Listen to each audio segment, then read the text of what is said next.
everyone. In this video, you're going to learn how to factor what I would call higher degree polynomials. So we've been factoring quadratic polynomials. So in this video, you're going to learn how to factor cubic, quartic, and quintic polynomials. Now, the number one rule of factoring is that before anything is done to the polynomial, the terms must be ordered from greatest to least degree. Beyond that, there's a series of things to check for to break the polynomial down into prime factors. Okay, so the first thing you would always want to check for is a greatest common factor, okay? So that's where you're looking at each individual term to see if you can factor out a common factor of all the terms, okay? If the leading coefficient is negative, then you want to factor out the negative as a greatest common factor, okay?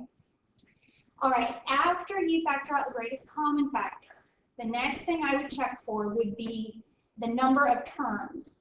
So if there are two terms, you would then want to check to see if you can use the difference of two squares. So remember, difference of squares, that rule looks like this. If you have a squared minus b squared, it factors into a plus b times a minus b. Okay? All right, let's look at these examples. So again, the first thing you want to check for would be greatest common factor. So in our first example, 2x cubed minus 32x, because the coefficients are 2 and negative 32, I know I can factor 2 out.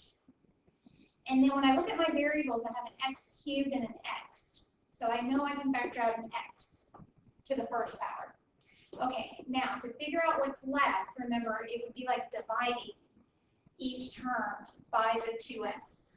So if I divide each term by 2x, 2x cubed divided by 2x would leave x squared. And then negative 32x divided by 2x would equal negative 16. Okay, now, since I'm left with two terms, meaning the x squared minus 16, I would want to check to see if that is the difference of two squares. And it is. X squared is a perfect square, and 16 is a perfect square. So we can actually break that down further, bring down your GCF that we factored out, and then we can break up the x squared minus 16 into x plus 4 times x minus 4. Okay?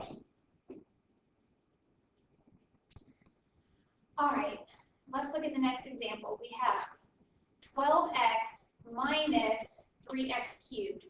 Okay, so first of all, I'm noticing that my exponents are not in the order from greatest to least.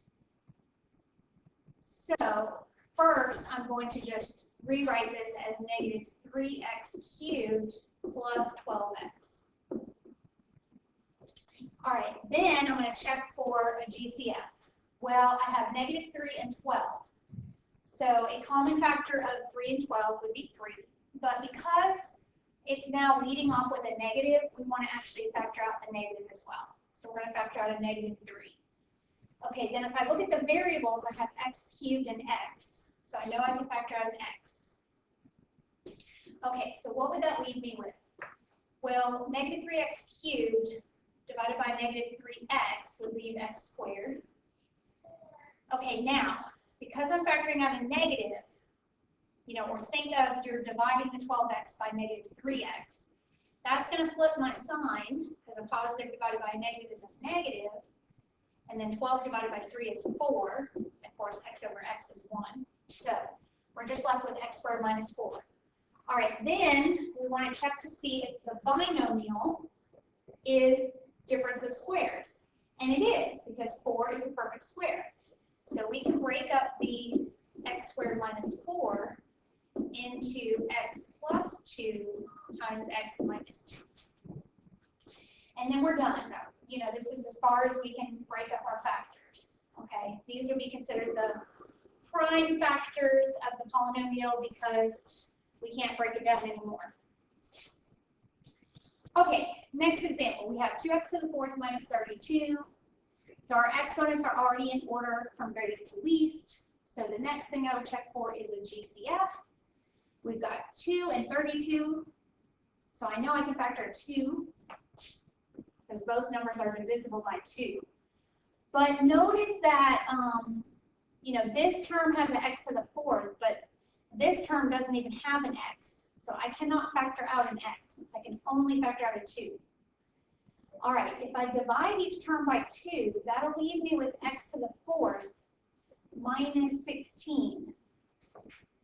Okay, now at first, you might look at this and maybe not see difference of squares, but x to the fourth minus 16 actually is difference of squares because x to the fourth is a perfect square, okay? And 16 is a perfect square. So when we break this apart, because we're starting with an x to the fourth, our factors would start with x squared, okay? And then we'd have plus 4 and minus 4 because of the negative 16. All right, now, are we finished though? Well, let's look at each binomial. We have x squared plus 4. That is not difference of squares, okay, because we're adding. That is actually not factorable. But x squared minus 4 is factorable. That is difference of squares again. So we can break that down even further into x plus 2 times x minus 2. And then these would be considered the prime factors of the polynomial because we cannot factor in further. So just make sure, especially when you're factoring these higher degree polynomials, that you keep checking your factors to see if you can break them down any more, okay? All right. Next, if the polynomial is a binomial, okay, meaning it has 2 terms, check to see if it is a sum or difference of cubes. Now, these are 2 more rules that you might remember from Algebra 2. So the sum of 2 perfect cubes looks like this. If you're adding a cubed plus b cubed, okay, that factors into a plus b times a squared minus ab plus b squared.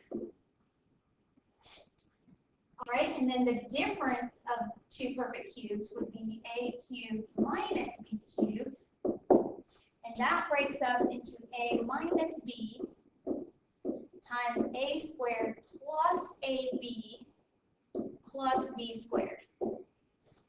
Okay, now I know you've seen these before, but you do want to be able to remember them. What helps me in remembering these rules is I always remember that if it's the sum of 2 perfect cubes, I always know that like the first factor is going to have the same sign. So like if this is a plus, I know this is a plus. And then I always remember that this sign is the opposite. And this sign is always a plus, okay? Like you can see that that works over here. If it's a cubed minus b cubed, it starts out with a minus b, but then it's times a squared plus. So these 2 signs, you know, these 2 are opposite, and this last is always a plus. Now, the quadratic is not going to be factorable. Okay, so that's probably the good news. Once you figure out these 2 factors, you're usually finished at that point. Okay, so our first example is x cubed minus 27. So you guys, x cubed, you know, is a perfect cube because it's x times x times x. But you might want to take a minute and think about that 27 for a minute. Can we write that as a power, like we got to figure out the base that would be raised to the 3rd power. Like what number raised to the 3rd power equals 27? What number raised to the 3rd power equals 27? Well, that would be 3, because 3 times 3 is 9. 9 times 3 is 27. So 27 can be written as 3 cubed. And the only reason I'm doing that is so you can see what A and B are. Okay, so in this case, you know, A is X and B is 3. Okay.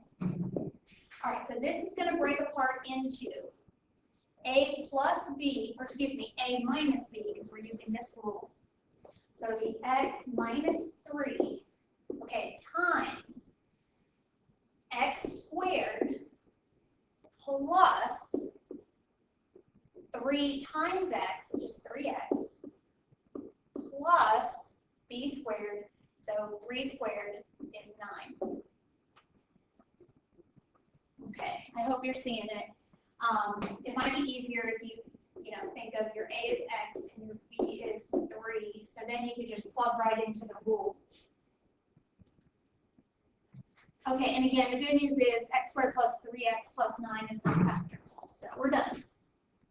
Okay, next example, 2X to the 4th plus 16X. Now, check for GCF. I'm noticing I can actually factor out a 2x as my greatest common factor. You should always, if you can factor out a GCF, always do that first. Okay, if I factor out 2x, that would leave x cubed plus 8. All right, x cubed plus 8 is the sum of cubes because 8 is what we call a perfect cube. Because 2 to the 3rd power equals 8. Okay, so think of this, I'm just going to bring my GCF down as x cubed plus 2 cubed. Okay. All right, so we can factor that now into x plus 2 times x squared minus 2 times x, which is 2x, plus 2 squared, which is 4. And again, the quadratic is not factorable, so we are finished with our factoring. Okay, let's look at our next example. We have negative 3x to the 4th minus 192x. Okay, so let's check for GCF. Now, you guys, here's a little trick. I see that my, what we call the leading coefficient is negative 3. I want to know if 192 is divisible by 3. This goes back to your divisibility rules that you probably learned, back in elementary school. But they can really be helpful. The way you tell if a number is divisible by 3 is you add the digits, okay? So like if I add 1 plus 9 is 10, 10 plus 2 is 12. If that number is divisible by 3, which it is, then you know the original number is divisible by 3. Okay, so all that's telling me is I can factor out a negative 3, and I can factor out an x. Okay, so if I do that, and I divide each term by negative 3x, that would leave me with x cubed plus, because factoring out the negative is going to flip the sign. Okay, now I just got to figure out 192 divided by 3. So this is how I would do it. I think, okay, 3 goes into 19 6 times, because 6 times 3 is 18, with 1 left over. 3 goes into 12 4 times. All right. Now, x cubed plus 64 is the sum of 2 perfect cubes. 64 is a perfect cube because 4 cubed equals 64. Okay, so I could rewrite this as x cubed plus 4 cubed. Okay, again, so you can see that your A is x and your B is 4. And that's what you're plugging into these rules. Okay, so let me bring down my negative 3x, and then we're going to break apart this sum of cubes into x plus 4 times x squared minus 4x plus 4 squared, which is 16. All right. And again, the quadratic is not that you're left with. This quadratic is not factorable. So we are finished. We have found all the prime factors. polynomial. All right, so you definitely want to, think about memorizing these rules for sum and difference of two perfect cubes.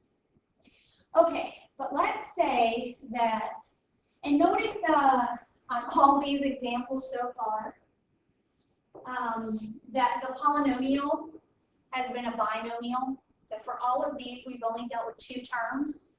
Okay, and in all of them, first we checked for a GCF, factored that out, and then we checked to see, okay, if it's only two terms, is it difference of squares, or does it represent the sum or difference of cubes?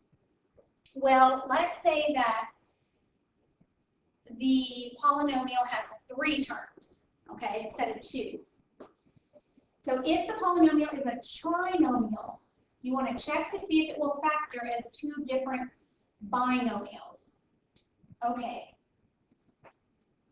So in our first example, we have 2x to the fourth minus 13x squared plus 20. So again, the first thing I would do is check for GCF, but my coefficients are 2, negative 13, and 20. There's no common factor for those three numbers. And I'm noticing the 20 does not have a variable, so that leads me to the conclusion that there's no GCF. Okay. Now, you guys, these are kind of interesting because I always like to say you're going to factor them like a quadratic, even though they're not quadratics. Okay, these are actually quartic polynomials because, this is a quartic because it's a degree 4. But we're still going to try to break it up into two binomials, okay? All right, now, you can also sometimes, and you know what, I'm actually going to maybe start with this second example, the x to the fourth plus 4x squared minus 5. So we're going to factor this like a quadratic, but the difference would be instead of each binomial starting with an x, they're each going to start with an x squared. So that way, like if we were to FOIL, you'd have x squared times x squared, which would equal x to the fourth. Okay. But other than that, we're really going to factor it the same way in that we're going to think factors of negative 5 that add to positive 4. Okay, you're thinking factors of the last number that add to the middle number. Okay, so factors of negative 5 are 5 and 1. And I can get these two numbers to add to positive 4 if I make the 5 positive and the 1 negative. Okay, now you guys make sure that you're looking though to see if you can factor anything further. The x squared plus 5 is not factorable, but the x squared minus 1 is factorable because that is difference of squares. So we can actually break that up using our difference of squares rule into x plus 1 times x minus 1. But now we have gotten it down to our prime factors. Okay, so now let's go back over to the 2x to the fourth minus 13x squared plus 20. Since the coefficient on x to the fourth is a 2, we're actually going to do like slide and divide. Okay, so we're going to multiply the 2 times the 20 and make this x to the fourth minus 13x squared plus 40. Okay, then we're going to break this up into two binomials. Again, the only difference is each binomial is going to start with x squared. But we're going to think factors of 40 that add to negative 13. All right, so how about 8 times 5? 8 times 5 is 40, and if they are both negative, then they would add to negative 13.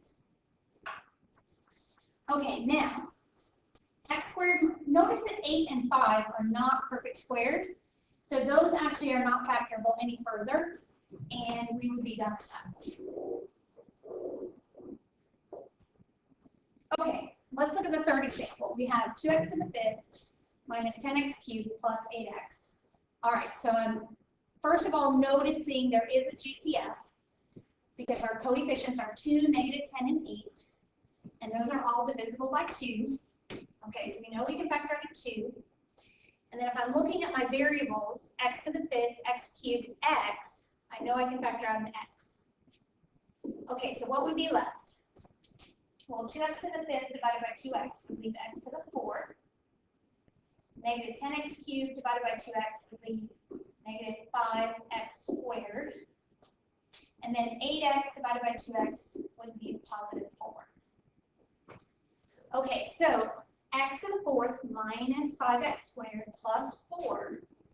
We can actually break that up into 2 binomials like we've been doing. And again, here we would be thinking factors of 4, +4, that add to -5. So if we use -4, -1, that would work because -4 times -1 is +4, and -4 plus -1 is -5. Okay, but are we finished? Well, I hope you're saying no, because x squared minus 4 is difference of squares, and x squared minus 1 is the difference of squares. So actually, we can break both of these down further using difference of squares. Okay, so I can break up the x squared minus 4 into x plus 2 times x minus 2. And I can break up x squared minus 1 into x plus 1 times x minus 1. And now I've got all the prime factors of that polynomial. Okay, moving on. Well, let's say that the polynomial does not have 2 terms. It doesn't have 3 terms, but it has 4 terms. If the polynomial has 4 terms, okay, then you could try factor by grouping. Before you do factor by grouping, you would still want to order the terms from greatest to least degree. Okay, now our example is already set up that way because it's 2x cubed plus 3x squared minus 8x minus 12. Okay, now I kind of think of factor by grouping like this.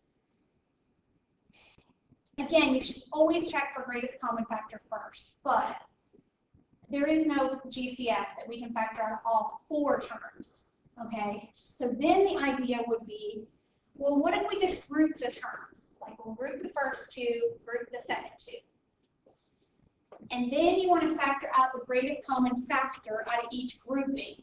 Okay, so from the first 2 terms, we have 2x cubed plus 3x squared. I'm noticing, what's common to both would be an x squared. Okay, now that would leave us with, if we divide each term by x squared, 2x plus 3. Okay, from the second 2 terms, we can factor out a -4 because our coefficients are -8 and -12. And both numbers are divisible by 4. So we can factor out a -4. And if I do that, meaning if I divide each term by -4, it'll leave me with 2x plus 3. Okay, now here's what's important. Factor by grouping only works if these are the same. So after you factor out the GCFs from the first 2 terms and from the second 2 terms, you just have to make sure that the remaining factors are the same, because if they're not, you cannot use this method. Okay, this method only works if the remaining factors are the same. Okay, so then what do? Well, we're going to rewrite this with the GCFs that you factored out become one factor.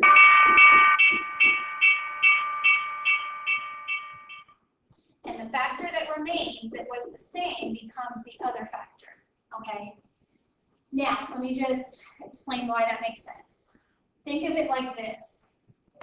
If I were to distribute multiply the x squared times the 2x plus 3, and then I would multiply the negative 4 by the 2x plus 3. Okay, so this basically is like distributing each term in the first polynomial and multiplying it by the second polynomial.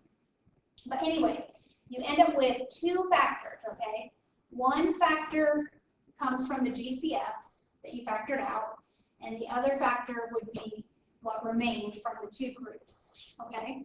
Now, again, make sure that you check to see if you can factor anything further. Okay, look at x squared minus 4. That is difference of squares. So that actually can be broken down into x plus 2 times x minus 2, and then I'm just bringing down the 2x plus 3. And now we're finished because we cannot factor any further. Okay, let's look at one more example of factor by grouping. So again, you want to order the terms from greatest to least degree. Okay, that's already done for us. Then, check for a GCF, but there's no GCF that we can factor out all 4 terms. So then the next idea is, okay, well, let me group them and see if I can factor out a GCF out of each group. So from 2x cubed plus x squared, I can factor out an x squared.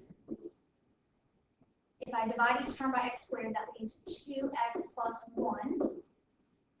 Okay, from my second grouping, I have negative 18x minus 9. So I can factor out a negative 9. Okay, and that's going to leave 2x plus 1. Okay, so again, because these are the same, my next step would be one factor comes from the GCS that we factored out, and then my other factor would be that remaining factor. And again, can anything be factored further? Well, I hope you're seeing x squared minus 9 as difference of squares, because that can be broken down into x plus 3 times x minus 3. And then just bring down 2x plus 1, and now we have our factors. Okay, so you guys, as you can see, like to kind of boil this down, as a first step, you should always factor, see if you can factor out a GCF out of all of the terms, okay? And if you can, you should go ahead and do that. After that, it kind of depends on how many terms you're left with. If you have 2 terms, you want to check to see if you can use difference of squares or difference of sum or difference of cubes. Okay. If you have 3 terms, then you might be able to break it down like a quadratic, even though it's not a quadratic. Okay. And if you have 4 terms, then try factor by grouping. All right, so you guys will definitely practice this in class some more. As always, thank you for watching, and have a good night.